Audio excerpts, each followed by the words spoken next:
ভূতের মুখে রাম নাম করাতে পেরেছি, তৃণমূল নেতাদের মুখে রাম নাম করাতে পেরেছি। এটা সনাতনীদের বিরাট বিজয়। পশ্চিম বাংলাতেও আগামী দিন রাম রাজ্য স্থাপন হবে। আপনি তো দেখতে পাচ্ছেন, আমি সকাল থেকে হাওড়া, রামরাজাতলা, বর্ধমান, চৌগ্রাম করে আমি এখানে এসে পৌঁছেছি এবং সর্বত্রই দেখছি ব্যাপক উৎসাহ। গত বারগুলোতে রামনবমীতে যে উৎসাহ ছিল তার চেয়ে কয়েক গুণ বেশি উৎসাহ। তার দুটো কারণ, এক হচ্ছে তৃণমূলের বাধা। মমতা ব্যানার্জি যেভাবে বাধা তৈরি করবার চেষ্টা করেছে সেটা সনাতনীরা ভালো চোখে নেয়নি। আর দু নম্বর হচ্ছে বাংলাদেশে যেভাবে হিন্দু নির্যাতন হচ্ছে, চিন্ময়ানন্দ প্রভুকে গ্রেপ্তার করে রেখে দিয়েছে।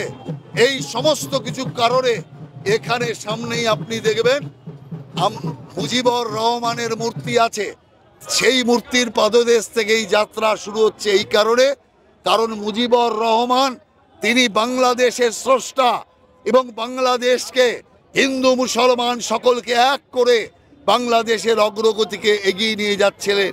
আর আজকে একদল ধর্মান্ধ মৌলবাদী মুসলমানের কারণে বাংলাদেশের যে অবস্থা, সেই অবস্থা দেখে বাংলার মানুষও বুঝতে পেরেছে আগামী দিন বাংলাদেশ তো হয়ে যাবে না পশ্চিমবঙ্গ।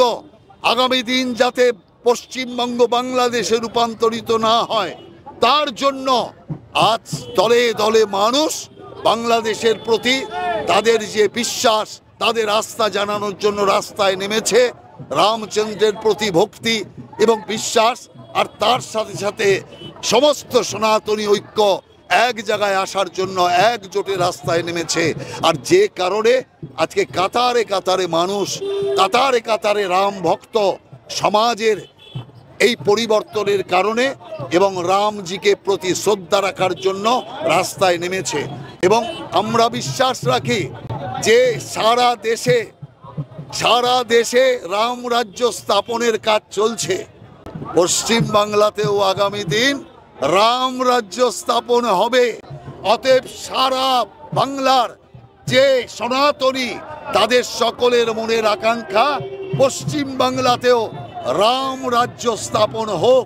আর সেই রাম রাজ্য স্থাপনের পরিকল্পনা নিয়ে আজকে কাতারে কাতারে মানুষ বাংলার নানান প্রান্তে তারা রাস্তায় পায়ে পা মেলাচ্ছে।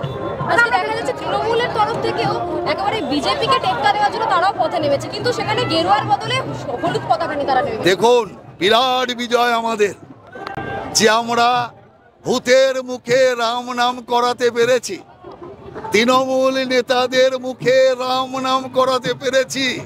এটা সনাতনীদের বিরাট বিজয়। সনাতনীদের আরো এক বিজয় অপেক্ষা করছে। আমরা ডাইনির মুখ দিয়েও রাম নাম করাবো। ভূতের মুখে রাম নাম হয়েছে, ডাইনির মুখেও রাম নাম হবে, এটাই আমাদের বিশ্বাস। সেই কারণে সনাতনী যত জাগছে তত ঘুরিয়ে ফিরিয়ে রামজির ভক্ত তত বাড়ছে। অতএব হলুদ পতাকা নিয়ে কেউ বেরোক আর গেরুয়া পতাকা নিয়ে বেরোক, ওটা বড় কথা নয়। রামের জন্য রাস্তায় নামছে, রামময় হয়ে গেছে সমস্তটা। এটাই হচ্ছে সনাতনীদের আজকের দিনের সবচেয়ে বিজয়। আগামী দিন এই রাম রাজ্য স্থাপনে যে পরিকল্পনা আমাদের আছে, সেই পরিকল্পনা যে সার্থক হতে চলেছে, এইটাই তার সবচেয়ে বড় প্রমাণ।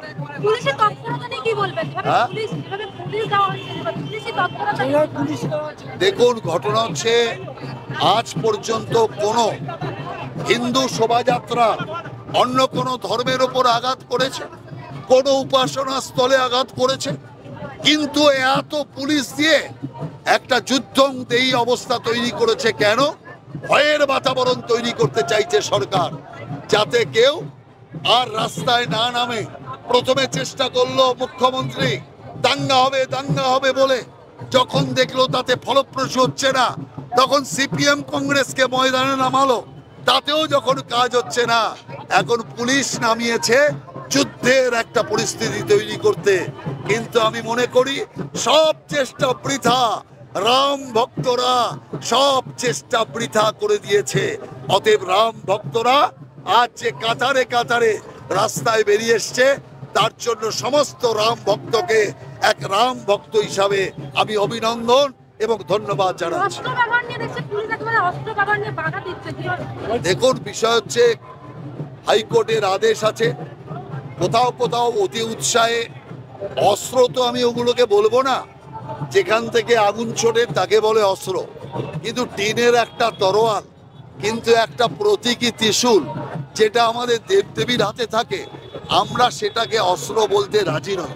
কিন্তু মুশকিলটা হচ্ছে পুলিশ প্রশাসন কিছুই তো করতে পারছে না, রাম ভক্তদের আটকাতে পারছে না, তাই অন্তত অস্ত্র আটকে, টিনের তরোয়াল, টিনের ত্রিশূল আটকে খুশি করতে চাইছে মমতা ব্যানার্জিকে।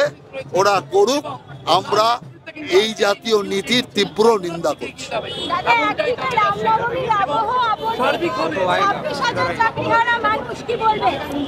দেখুন, 26,000 চাকরি তো হারিয়েছে শুধুমাত্র মমতা ব্যানার্জির জন্য। মমতা ব্যানার্জির একদম চোখের সামনে ওরই লোকেরা দুর্নীতি করেছে, উনি ঘুমিয়েছিলেন।